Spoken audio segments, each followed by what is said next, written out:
there is lots of hope in the Northeast. I know it sort of is the whipping region often, especially in states like Arizona, where you got great policy that's being passed. We're fighting a lot of things, but I'm encouraged because we're fighting for the residents of those states. We hear it constantly, whether it's New Jersey, Vermont, Maine. It's simply unaffordable to live in these states, and these are government-created crises. Right. So we're there to really empower the people to make a difference in state houses across the Northeast, and we've been seeing that come to fruition, whether it's in Vermont, where we've stopped some of the worst energy policies in the country, or in Maine, where we passed great housing solutions, New Jersey, where we're moving the ball forward, obviously a step back in an election. Americans are capable of achieving extraordinary things when they have the freedom and opportunity to do so. This is American Potential. Hey everyone, and welcome to the American Potential Podcast. I'm your host, David Fromm. Well, if you like trivia, then you will like today's episode, because it's our February installment of our 50 Stars, 50 Stories series, where we talk to state leaders from states that entered the union, in this case, in February. And it just gives us a great chance to talk about, stories from states and the kind of little trivia and have some fun with different states.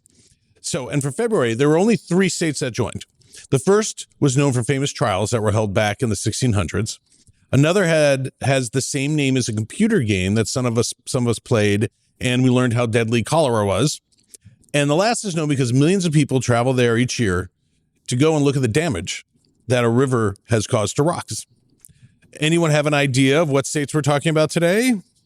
Well, we are going to talk to Stephen Shadegg, our Americans for Prosperity State Director in Arizona, and Ross Connolly, who's our Regional State Director for the Northeast states, to kind of help us navigate this trivia puzzle. So let's get started. The pressure's on. Yeah. We'll say the Northeast is first in freedom for a reason. We created America. You're welcome. We may have strayed from our path, but yeah, I mean, look, I'm from the Northeast, so I have a little bias there, and I do love all the heritage of it. As we come to celebrate America's 250th birthday, I think we're going to focus up the Northeast for a lot of things, but unfortunately, they're not necessarily, with the exception of, I know, your home state of New Hampshire, they're not really forging ahead with the pro-liberty policies that we'd like to see. They could use some correction, but they started off well. So that's true. That's very true. You can hold on to that. All right, let's get down to business. 2 of the states we're talking about today both joined on Valentine's Day. One joined in 1859 and the other in 1912. Which 2 states are they? Arizona, 1912? 1912. Massachusetts? Nope. Not in 1859. 1859. Should you phone a friend? The hint was there was a game that we might have played when we were younger, and this state's name was incorporated in. It was a rudimentary. Oregon. Yeah. There you go. When did Massachusetts join? 1788. Yes. Yeah, quite a bit earlier. 1620, they were founded as a colony, in Plymouth Bay Colony even before that, but Massachusetts Bay Colony was. Well, you actually probably gave away one of you've already accomplished. What was the first permanent English settlement in Massachusetts, founded in 1620? That's Plymouth, Massachusetts. So you can go, still to this day, you can go see Plymouth Rock. It's still there. It's very underwhelming. Really? I've always wanted, growing up, watching Bugs Bunny or something, cartoons, you always heard about Plymouth Rock. And I was always like, oh, I'd love to see, how big is it? It's a small rock. It's just in the ocean, just right there. Yeah, it's right there. I mean, people take photos. There's a gate around it that you can go and look at the rock. There's some markings on it of when they landed, but it's just a rock. It's no Grand Canyon. Everything's bigger than the West. All right. We already kind of touched on this. What famous 19th century trail was well known, but generations learned about it from a computer game that was played in school? Oregon Trail, you have died of dysentery. That was my childhood. The dysentery or the Oregon Trail? I hope not. Fun fact, by the act of Congress, the trail officially ran from Independence, Missouri to Oregon City, Oregon. For settlers, though, it was a 5-month journey from an old life in the east to a new one in the west. No two trips were the same. So some families jumped off from towns like St. Joseph or Council Bluffs, while others left directly from farms in Illinois and Missouri, joining the Oregon Trail wherever they could along the way. So very American, kind of that manifest destiny. Yeah, it's the pioneer spirit of the West. Yeah. So what famous, this should be a giveaway, 1692 witch trials took place in Salem, Massachusetts? Salem witch trials. Yeah. So between 150 and 200 people were jailed for witchcraft, and ultimately 14 women and 5 men were hanged. And 1 man was also crushed to death by rocks. Very interesting. If you go today, it's Halloween year-round in Salem, Massachusetts. Really? I recommend visiting. It's an interesting town, and you can still go see the building where they held the trials, where the heads of Salem, Massachusetts, who did the trials, lived. So it's still there. You can visit it. It's a very old house. I imagine. So which Massachusetts University, founded in 1636, is the oldest institution of higher learning in the United States? That would be Harvard College, now Harvard University. Yep. It was started as a religious school. Yeah.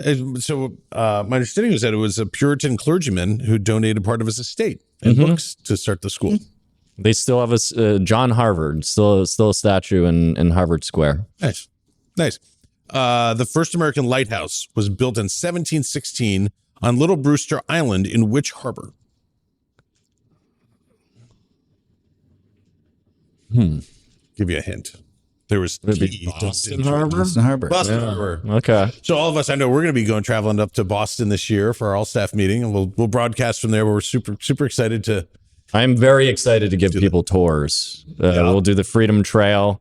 You go visit all the sites around Boston. You can go see every single house still exists. Even Thomas Paine, where he wrote "Common Sense is now a Chipotle." Really? This is one of my favorite facts.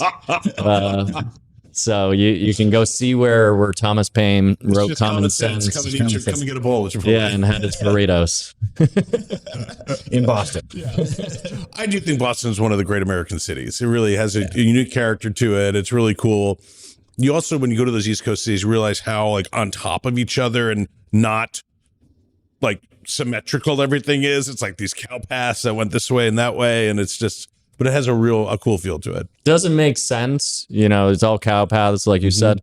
But as long as you're not driving around, Boston's a great city, to the chagrin of the state government, who tries to make it terrible. But it's a great city. Common theme for some of these Northeast states. All right. Which famous 1881 gunfight took place in Tombstone, Arizona? That'd be the shootout at the OK Corral. Yeah. With Wyatt Earp. Yeah. Yeah, Holiday. Well, always one of my favorite movies from way back in the day. Tombstone, very quotable. Yep, it's great show. It's also a great town. Is it? Yeah. You have to go there sometime. It's fascinating. Cool. Yep. I will. Should take my kids there. My boys will love it. Which Massachusetts city was the starting point of the American Revolution due to a certain tax on a drink? No, it was Boston, but I will say before. The Boston Tea Party, they were inspired by a group of woodsmen in Ware, New Hampshire. That was the first uprising against the British, the Pine Tree Riot in 1772. And then the Tea Party was 1773. I think the anniversary was, at the time of this filming, was yesterday. Oh. And they do an annual celebration. They dump it into the Boston Harbor still to this day, boxes of tea. Well, talking about the Pine Tree Riot, I had the good fortune of joining you and some of our colleagues for the Pine Tree Riot event that we do every year. Our AFP chapter does every year up there, and it's a super good time. We didn't tar and feather anyone or ride anybody out on a rail. I was very disappointed that year, but maybe some people may be deserving eventually. It's a little known part of American history, but a lot of folks to this day say, if it weren't for the woodsmen of New Hampshire, these lumbermen, it's likely we wouldn't have had at least the same time frame, we wouldn't have had the revolution start when it did. That's cool. Which Arizona city is nicknamed the London Bridge City because it has the actual London Bridge that was bought in 1968? That would be Lake Havasu City, Arizona. That is really correct. Yeah. That's so random. It is random, right? I don't even know the story of how it came to be there. I don't know if I know the story of how it came to be there, but it's been there for a long time, and it's a huge attraction for Lake Havasu City. Lake Havasu City is also right there, obviously on the border of Arizona and Nevada, and it's a very popular destination during spring break for folks to go visit. So I've seen lots of boats tied up, videos of boats tied up. And if you're on a trip for spring break with your family, I do not recommend a trip to Lake Havasu City to see the London Bridge. I would wait until maybe the winter or fall when the crowds have died down and there's a little bit more of a family-friendly atmosphere. Yeah, all right, good advice. we are a PG. PG. It's so random. I want to know how it ended up there. All right, what natural wonder in Arizona was carved by the Colorado River and became a national park? That'd be the Grand Canyon. Yes. Yeah. So in 1857, the federal government funded an expedition to see whether the river could serve as a trade route.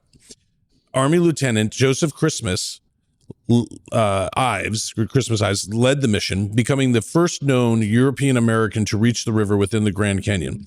He attempted to steam upriver on a 50-foot steamer, but crashed below Black Canyon. And then he continued on, entering the canyon at Diamond Creek, now part of the Halupai Reservation. All right, which planet, now labeled a dwarf planet, was discovered in 1930 at the Lowell Observatory in Flagstaff, Arizona? That would be Pluto. And a local representative, Justin Wilmoth, actually just passed some legislation making it an official planet of Arizona. Wow. Yeah. That's, not only federalism issues, it's Earth issues, I guess. I guess. Pretty great. You have to consult the state planet of Arizona. I don't know if that's the one you want. Well, Mark Kelly might have an issue with that, but we'll see what happens. Right. Those astronauts obviously think tell us what to do. Everything, right? Yep. All right. Which Oregon city is home to the deepest lake in the United States, which is 1,943 feet deep? I've never been to Oregon, so I don't know. I have, but It's called Crater Lake National Park.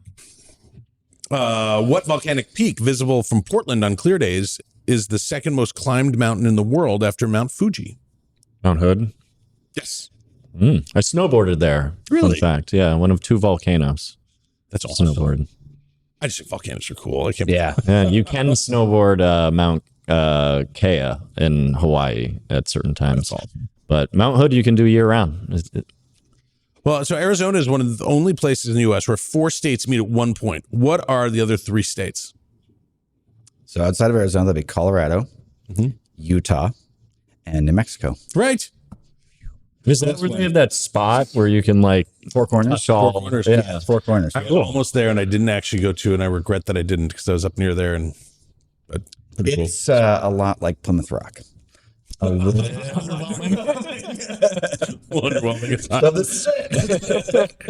All right, which U.S. state does not observe daylight savings time along with Hawaii? Which, if you all go back in our episode library, you may have seen Stephen Shadegg joining us to discuss this. Which is why Arizona is the best state in the West. That'd be Arizona. With the exception of the Navajo Nation, they do observe it, True. which is interesting. Interesting. Yep. All states should get rid of it. Yes. All the lead. Yeah. Or permanent daylight savings so that it's not dark at 3:00 in New Hampshire. Yeah, I agree with that. All right. What is Oregon's official state nut that was adopted in 1989? It's the hazelnut. Hazelnut, yeah. But I didn't realize the state produces 99% of U.S. hazelnuts. Huh. Who knew? Fun fact. I didn't know that at all. That's a lot of hazelnuts. Huh. What iconic Thanksgiving food was likely not on the menu at the first Thanksgiving in Plymouth in 1621? Turkey. Nope. No? I mean, there's a whole lot that wasn't on the menu. Yes, pumpkin pie. Okay. I actually read during this past Thanksgiving that there was actually Thanksgiving-like activity it might have been Georgia or South Carolina early on with Native Americans. And some people believe it migrated up there. Ah. See. I don't know. What is the official state dessert of Massachusetts?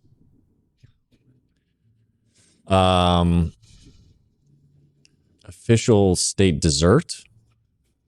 Give you a hint. There's a major city. Boston cream pie? Ding, ding. Yes. Which Oregon-based company, founded in 1964 as Blue Ribbon Sports, is now the world's largest supplier of athletic shoes? Nike. Nike. Yes. Which Massachusetts island is famous for its gingerbread cottages in Oak Bluffs? Martha's Vineyard? Yes. What is the only U.S. state flag that has a different design on the front and back?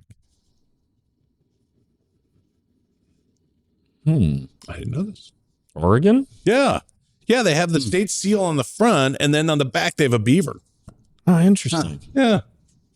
All right. Arizona's capital, Phoenix, is the largest U.S. state capital and the hottest major city in the U.S. What is the average July high temperature? Average July temperature is going to be like 110. We have 106 to 107. All right, close. Still unbelievably crazy hot, and but it's a dry heat. It's a dry heat. Is what they tell me. Yeah. We survived the summers there. You guys survived the winters. Right now it's like 80 at home. So yeah, I must say we flew into Phoenix last week went down to the border. We've talked about that on the show here, and it was nice to be coming from the Chicago area. It was really nice to feel the sun on your skin again and be like, oh, that's what warmth is like. It was really nice. So, well, guys, I appreciate you doing all the trivia. You guys actually were really good. That was pretty cool. I'm pretty happy with the results. We'll do the tabulations with your colleagues who have joined and see who the winners are eventually. Yeah. So, Stephen, just talk to me a little about, you lead AFP Arizona. What are some of the things that you guys have been working on and are going to be working on this next year? Yeah, so I think one of the most pressing issues that we're seeing across the country that really has been compounded in Arizona is our housing crisis. The average cost of housing in Arizona is now up to almost $500,000. Average age is 40. And that's just something that we've got to focus on. And it really it's a problem that has been spurred from, quite frankly, somewhat of a good result of a lot of people coming to Arizona for opportunity in business and semiconductors. But it's just something I think we didn't see the growth in. So going to have a priority of addressing the housing issues. And then also focusing on energy. Water's always been a big issue in Arizona. Sure. One of the kind of misconceptions is with our semiconductor plants, lots of data centers are coming on, which need energy. And so focusing around small modular nuclear plants and starting to get those up so we can actually have the energy for it. And then also educating on what I'd say the use of water with those data centers and making sure that the record's correct on how much it actually is used versus what people think is being used. Yeah, I think it's a great point. I mean, we hear a lot about data centers because, between the cloud and AI, we need the ability to have that data capacity. But data centers kind of got a bad rap, I think, and there's been a lot of sensationalistic stuff that I think the truth. Yeah, I was talking to Chris Koopman, who's been on from the Abundance Institute, and he always says, it's not just AI. It's like, do you like being able to pull up your grandkids' pictures on your phone? Well, that requires data, and we consume more and more of it. So I think figuring this out is an important thing. We have plenty of energy in the country. We just need to go and harvest it. Yep. But there's there's a lot of local and state governments are really facing this challenge. So good luck to you guys there. Thank you. So, Ross, you have a myriad of states in the Northeast that you cover. What are you most excited about coming up next year? I mean, there is lots of hope in the Northeast. I know it sort of is the whipping region often, especially in states like Arizona, where you got great Pioneers. policy that's being passed. We're fighting a lot of things, but I'm encouraged because we're fighting for the residents of those states. We hear it constantly, whether it's New Jersey, Vermont, Maine. It's simply unaffordable to live in these states, and these are government-created crises. Right. So we're there to really empower the people to make a difference in state houses across the Northeast, and we've been seeing that come to fruition, whether it's in Vermont, where we've stopped some of the worst energy policies in the country, or in Maine, where we passed great housing solutions. New Jersey, where we're moving the ball forward. Obviously, a step back in an election, but we're still encouraged that there's a lot of innovation and good policy that we can get done in the Garden State as well. Well, as a former Garden State resident, I'm very appreciative for your efforts there. It warms my soul. I was talking to one of our state leaders from New Mexico in a previous episode, and so often in states that have really trended progressive and are really haven't embraced like pro-freedom policies, so often it's just leadership that's out of step with the values of their people, really. And so I think one of the roles that AFP can really play in those cases especially is to highlight the bad leadership and the bad policy that's hurting and harming the whether it's affordability or whatever it is in that state, and trying to say to the people, hey, you can make a difference here. Like, find your voice, join with us so that we can try to make some real change. So yeah, and I mean, we've seen that happen. I know Vermont, most people view it as one of the bluest of the blue states, but last election, there was 52 Democrat to Republican state legislative seats that flipped in the 2024 election. 26 of those were in the state of Vermont. Wow. So they vote for Bernie, they'll vote for their federal folks, but they know what's causing their utility bill increases, their tax increases. They've had property tax increases upwards of 40% every single year for the past 3 years.